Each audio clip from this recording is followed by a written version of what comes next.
à noite. É lamentável isso que nós estamos vendo, uma vez que a população está carente de atendimento. Muitos ficam horas e horas em filas para conseguir uma consulta, Léo, e não conseguem. E eu sempre digo o seguinte: o orçamento do Ministério da Saúde é de 140 bilhões de reais. É dinheiro demais, né? Dinheiro tem, está faltando gestores. Lamentavelmente, o famoso PAC, lembra do PAC? Lembro, plano de aceleração e crescimento. Isso. Então tem que acelerar essa máquina. No estado de Rondônia, do qual o PAC fica sob a batuta da FUNASA, dos 250 projetos, somente 40 projetos foram concluídos. Doutor, peraí, repete isso aí para mim, porque eu sei que o meu amigo Chico Lemos vai querer dar destaque nisso lá no Gente de Opinião. Dos 250 projetos, somente 50 projetos foram concluídos. 200 projetos ficaram para trás. Ficaram para trás. O que é isso? O dinheiro tem. Está faltando pessoas imbuídas de bons propósitos para concluir. A nossa população, a população principalmente de Rondônia, a população carente. Léo, quando eu digo que eu sou de Rondônia, ninguém acredita. Primeiro que eu nasci aqui, né? Eu sou um sobrevivente. Porque na época que eu nasci aqui, tudo era difícil. Mas era mais fácil do que hoje.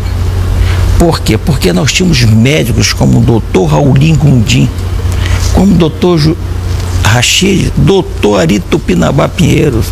Então eram médicos que tinham humanidade, conforme você sempre diz, tinha misericórdia pela população. Compaixão, né? Compaixão. Hoje, na realidade, nós não vemos mais isso. Nós vemos aqueles gestores que acham que a construção vai dar saúde para as pessoas. E não dá, não é, doutor? E pior que não é dá. Isso. Não é o hospital que resolve o problema da saúde. Não né? é hospital. Você tem que combater pela prevenção. Você quer ter... Sabe qual é o bem mais precioso de um cidadão? Todo mundo vai dizer a liberdade. É a saúde. Porque se você estiver doente, você não tem liberdade. Você vai ficar prostrado numa cama. É verdade. E isso é de grande importância para o cidadão brasileiro. Lamentavelmente, nós investimos pouco na saúde pública. Nós somos um dos países que menos investe em saúde pública, enquanto que outros países investem 70% da sua receita em saúde pública, enquanto que aqui é 40%. Isso é ruim. Isso é ruim para o nosso país. O que nós temos que fazer, Léo? Primeiro, saúde não tem preço. Saúde, ela tem uma das coisas mais importantes, tem que ter criatividade do gestor. Você não pode só querer inaugurar pompas e pompas. E agora eu me lembro do nosso saudoso Adelino, quando o governador Jorge Teixeira disse que ia colocar aqui, há 30 anos atrás, doutor Adelino, uma tomografia. E o Adelino disse: governador, nós não precisamos de tomografia aqui. Nós temos que tratar a parasitose dessas crianças e colocar alimento nas escolas. Nós temos que tratar a malária, que naquela época a malária matava-se como se matava-se nesse nosso trânsito louco hoje, né? Hoje o trânsito está matando tanto quanto naquela época a malária. Então, nós temos que ter uma estrutura de referência equipada, mas com bons atendimentos. Só para você ter uma ideia, nos últimos 10 anos, dos 140 bilhões, não utilizaram 131 bilhões de reais. O que é isso? Falta de planejamento. Pelo amor de Deus. Falta de planejamento.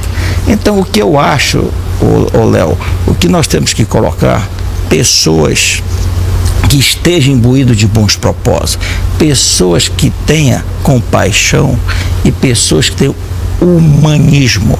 Sem humanismo, você não vai ter uma saúde pública de referência. Nós não podemos mais admitir pessoas que vão de madrugada para conseguir consultas, pessoas que ficam na fila de pronto-socorros e no final o médico tem que bater para o ímpar qual é o que ele vai atender de maior gravidade. Isso nós temos que acabar. E outra coisa, doutor, a gente está falando aqui assim, ainda bem que tem o senhor aqui que é médico, que pode falar da classe médica, mas é o seguinte, o médico, ele recebe para fazer um trabalho que é impossível de ser feito. Se você pega uma fila num posto de saúde com 60 pessoas, que não é absolutamente anormal, é uma coisa corriqueira, você vai atender 60 pessoas num tempo que você vai ter que fazer uma consulta meia boca. De flash. É impossível. Olha, eu tenho plano de saúde, graças a Deus, mas é o seguinte, o meu médico, o doutor Vança, que é nosso médico também, né? O doutor Vança é o seguinte, é uma consulta que eu sei o tamanho que ela é. E a minha consulta é igual a consulta de todo mundo. E o Vança é aquele camarada, estou falando dele aqui, mas são outros médicos também. É que eu estou falando do Vança, me acostumei a falar dele, de vez em quando é o meu exemplo. Você é apaixonado pelo Vança? Eu sou. Eu e a Maria Vança. Nós dois somos apaixonados por ele. Maria do Carmo, que é a sua esposa. Mas é o seguinte, é que é uma forma diferenciada. Como é que o camarada vai me receber lá e vai dizer assim, doutor, eu tô com uma pressão aqui no coisa que tá me doendo. Ele diz assim, deve ser sinusite, toma aqui um remédio, vai embora. Ele vai ter outra pessoa para atender ali naquela hora, e a primeira possibilidade é que seja sinusite mesmo. E se for sinusite, vai fazer o quê? Vai me passar aquele remédio que... Mas é necessário que haja... É necessário ter alguma coisa maior, não é isso? Eu lembro-me bem, Viola, teve um município aqui que um prefeito teve a audácia de colocar no jornal. A população parece que era de 30 mil habitantes. Fizemos 29.990 consultas. Atendeu a população inteira. Ele teve a audácia de colocar isso no jornal, como ele achando que aquilo, o governo dele estava excelente, estava péssimo, porque não investiu em prevenção. Se aquelas crianças estão indo muito, ou qualquer cidadão está indo muito ao médico, ao posto de saúde, é porque não tem a prevenção. Agora mesmo você viu a água. Sem água, meu irmão, como é que você vai lavar as mãos, fazer um asseio? Como é que você vai se hidratar? Eu acho que isso aí são coisas elementares no nosso país que pode ser corrigido. Doutor Irã, nós estamos aqui há 6 anos esperando o esgoto tratado de Porto Velho, o tratamento de esgoto, e há 6 anos esperando a universalização da água. Essa história de universalização foi tão bonita, essa história, a campanha, todo mundo falava a respeito desse assunto, que virou campanha política. Universalização das águas. Olha, aqui tem um deputado, tem um senador, tem um não sei quem que foi lá, falou com a Dilma, falou com o Lula, todo mundo falava com todo mundo. Não tem 1 litro d'água naqueles canos novos que foram colocados, não. Até agora, nada, absolutamente nada. E a gente está bebendo aquela mesma água que a gente bebia antigamente, a água do Rio Madeira. Falar em água, eu vou lhe pedir mais um minutinho, porque a gente começa a falar de saúde, eu vou me empolgando. Drama que se repete a cada chuvarada. Moradores de um residencial aqui em Porto Velho ficam ilhados. Sem poder dormir em casa, houve quem teve que recorrer a parentes para não ficar na rua. É sofrido, né? Convenhamos. Não dá para aguentar uma coisa dessa assim, descendo aqui como desce esse cafezinho, não. Pelo amor de Deus, roda essa matéria aí, vai, eu vou no cafezinho. Moradores do condomínio Vitabella, na rua Capão da Canoa, no bairro Três Marias, ficaram ilhados depois da forte chuva que caiu em Porto Velho. Muitos moradores não puderam sequer entrar com os veículos. Faltou pouco para a água invadir as residências, mas em outras não teve jeito. E o resultado foi esse: uma fila de carros do lado de fora e os moradores revoltados, sem poder entrar.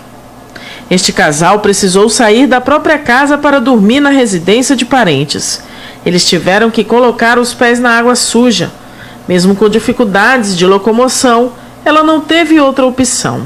Eu resolvi colocar o pé na lama aqui, literalmente falando, para você, telespectador, ter uma ideia do que os moradores aqui desse residencial estão passando.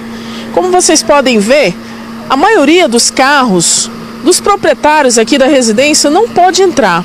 Isto porque, ao entrar com o veículo, vai causar, assim como eles estão dizendo lá fora, uma pequena tsunami. essa mesma água invade as residências. Então, para evitar que isso aconteça, os moradores estão pro lado de fora. Este morador diz que a alagação é causada pelo entupimento de galerias por obras realizadas na BR-364. Porque, infelizmente, quando essas casas forem entregues, a obra dessas casas, elas foram entregues numa parte baixa. Vocês veem que a parte aqui do condomínio é mais baixa que a avenida principal que passa aqui ao lado, a Guaporé.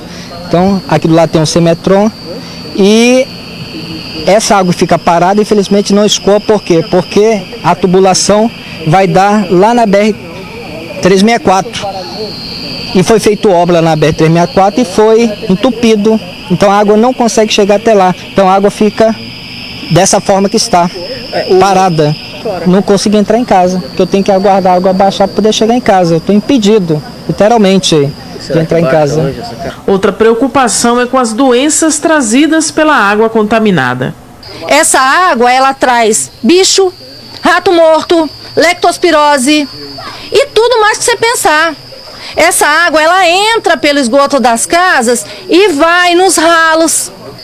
Agora, quem vai fazer alguma coisa? Isso aqui vai ficar até quando? Vai virar uma poça d'água aqui? Adianta fazer campanha para dengue? Adianta fazer alguma coisa?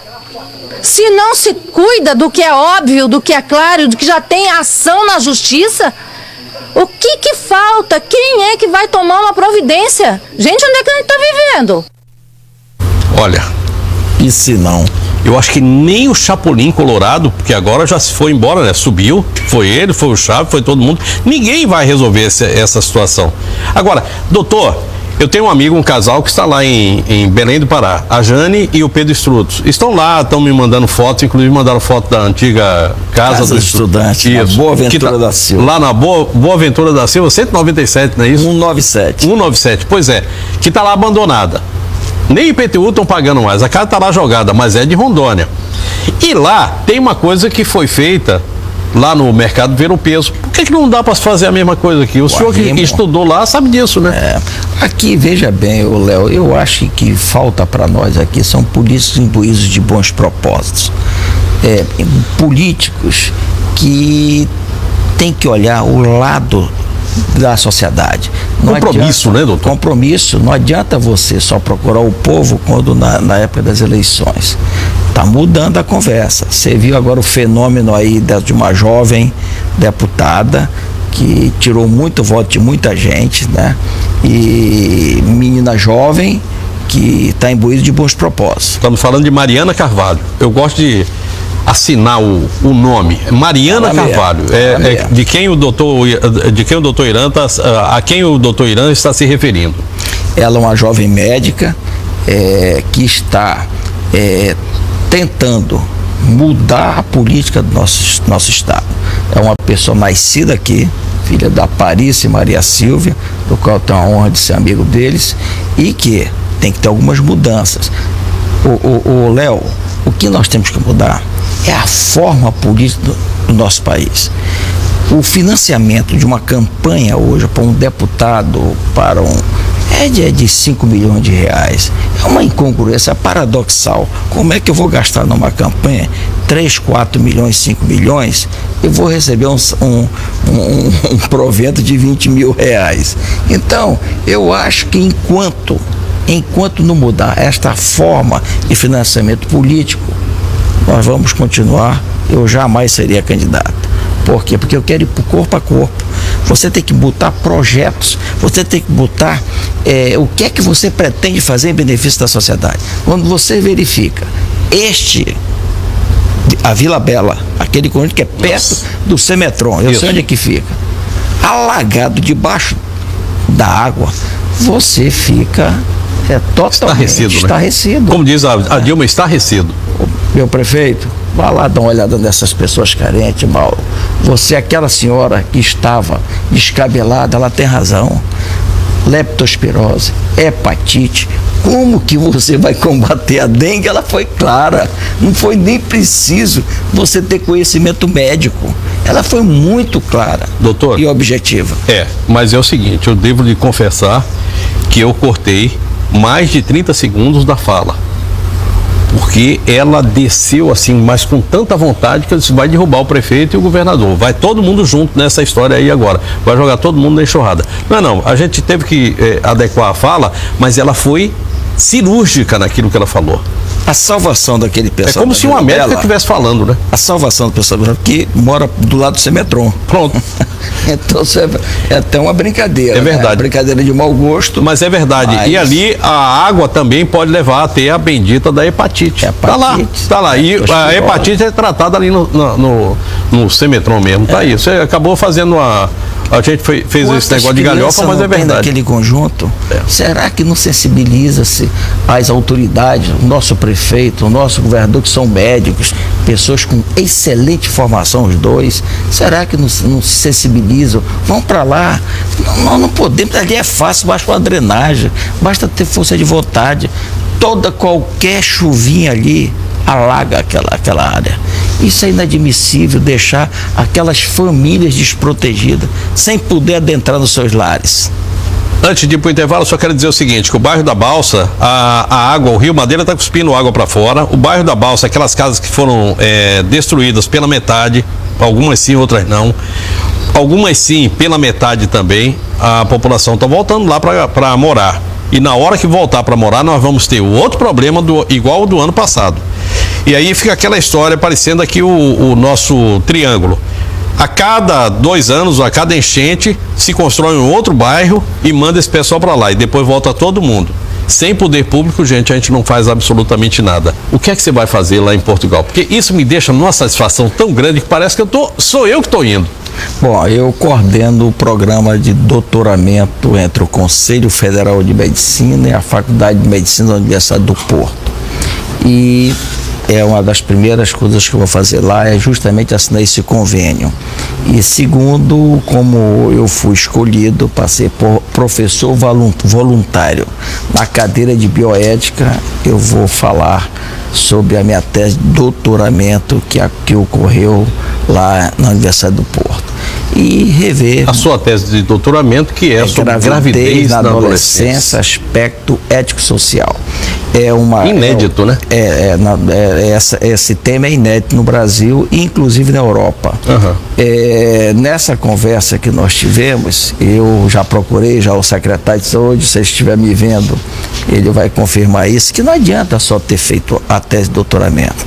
Adianta você trazer alguma coisa de benefício para o meu estado. Estamos falando de William Pimentel. William Pimentel. Meu querido amigo, só precisa gostar mais de rock, porque vai gostar de pagode assim lá em casa, hein? Ô, beleza. Mas ele tem pinta de pagodeiro.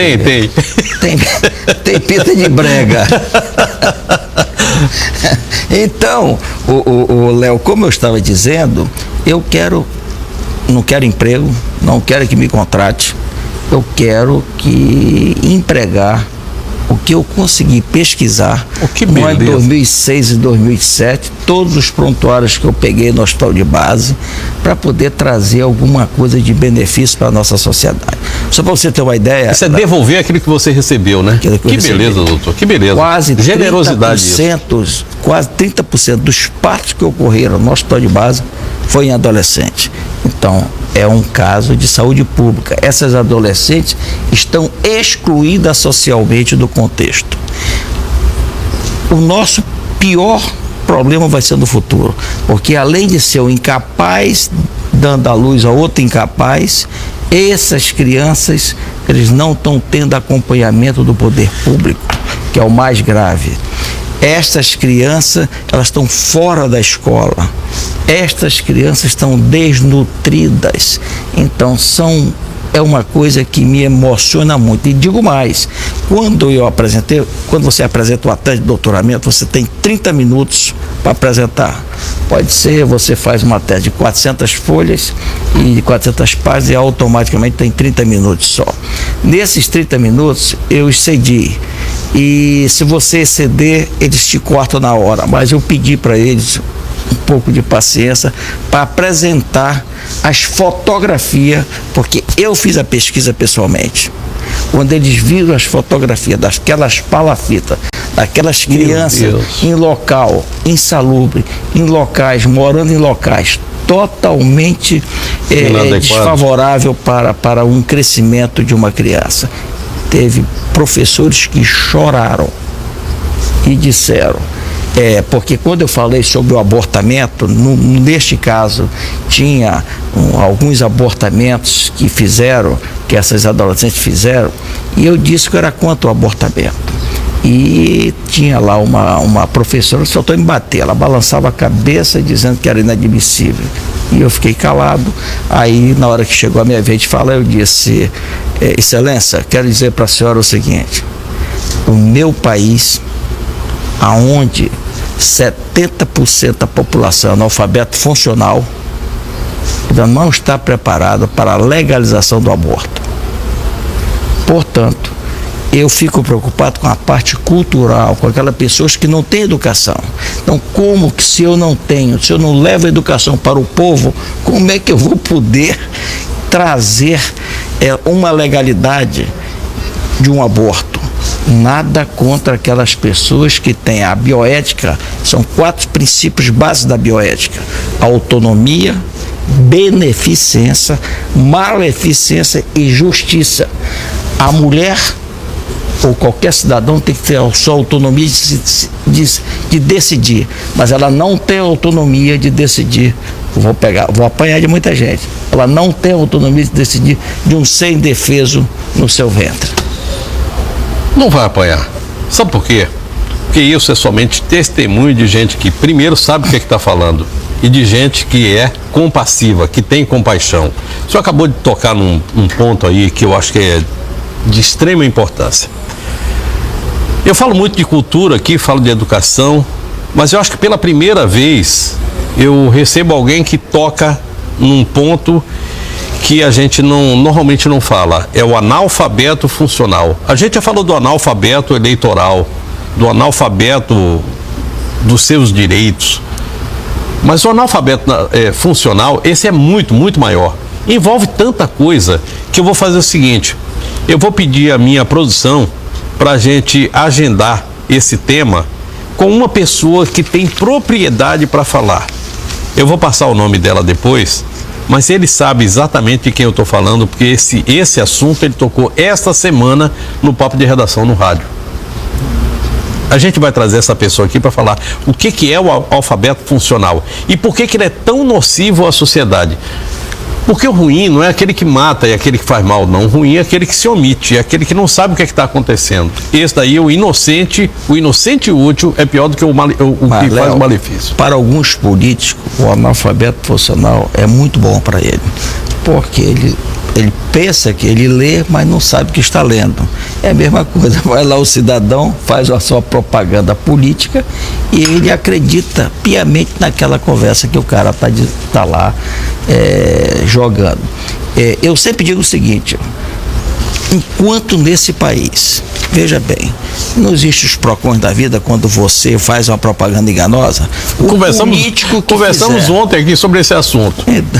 Falta o PROCON eleitoral, né? O político que fizer um programa de governo e não cumprir 50%, ele está fora. Ele fica inelegível.